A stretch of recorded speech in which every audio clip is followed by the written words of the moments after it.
You just finished a long shift and your phone buzzes. It's that one friend again. They need a favor. You're exhausted, your head's throbbing, and you already have zero energy left for yourself. But instead of saying no, you type, "Sure, I can help," with a heavy sigh. Your stomach knots up instantly. You feel a strange mix of resentment and guilt. You realize you aren't being kind anymore, you're being drained. You feel like a background character in everyone else's life, used only when they need a prop.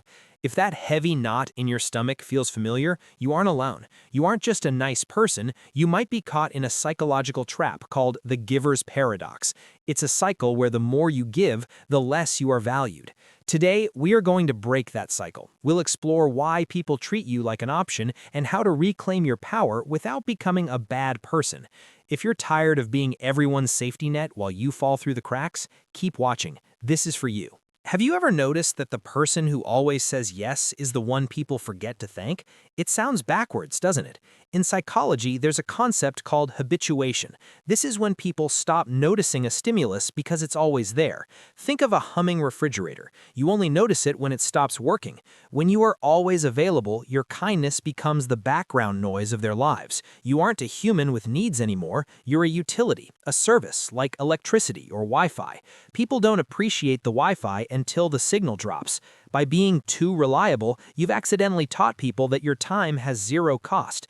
If something is free and infinite, humans instinctively treat it as worthless. Why do we do this? Why is no the hardest word in the dictionary? It's often rooted in sociotropy. That's a fancy psychological term for a person's investment in positive social interactions to maintain self-esteem.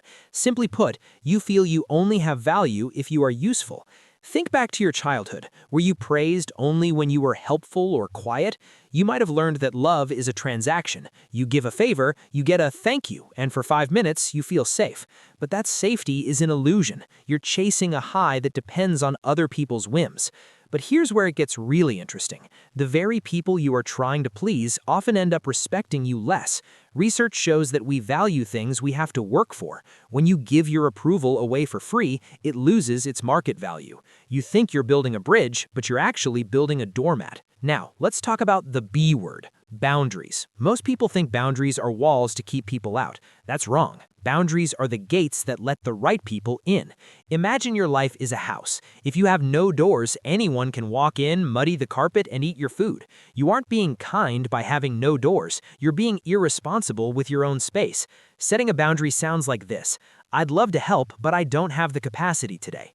Notice I didn't say, I'm sorry. You don't apologize for having a full cup. When you start doing this, something scary happens. Some people will get angry. They will call you selfish. Pay close attention to who those people are. Those are the ones who benefited from you having no boundaries. Their anger is the proof that the boundary was necessary. It's time to shift from being a utility to being an identity. This requires a psychological shift in how you view yourself. You need to practice selective availability. Start small. Don't answer that non-urgent text immediately. Wait an hour. Remind yourself that the world won't end if you aren't the hero for one afternoon. When you stop being a 24/7 convenience store, you start becoming a high-end boutique. People wait for a boutique. They respect its hours. You'll find that your real friends, the ones who actually love you, will probably be relieved, because a relationship where one person only gives and the other only takes isn't a friendship. It's a parasite-host relationship. True connection requires two whole people, not one person and one shadow. Being a kind person is a beautiful thing. The world needs your heart, but your heart needs a chest to protect it. You cannot pour from an empty cup, and you certainly shouldn't pour into a leaky bucket. You are worthy of respect not because of what you do for others, but because of who you are. Take a deep breath. It's okay to put yourself first today. It's okay to say no. The people who truly matter will understand, and the people who don't understand truly don't matter. Have you ever felt like you were being used? What was the moment you realized it? Let's talk about it in the comments. I read every single one. If this video helped you see your value, hit that subscribe button and join our community. We're all learning how to protect our peace together.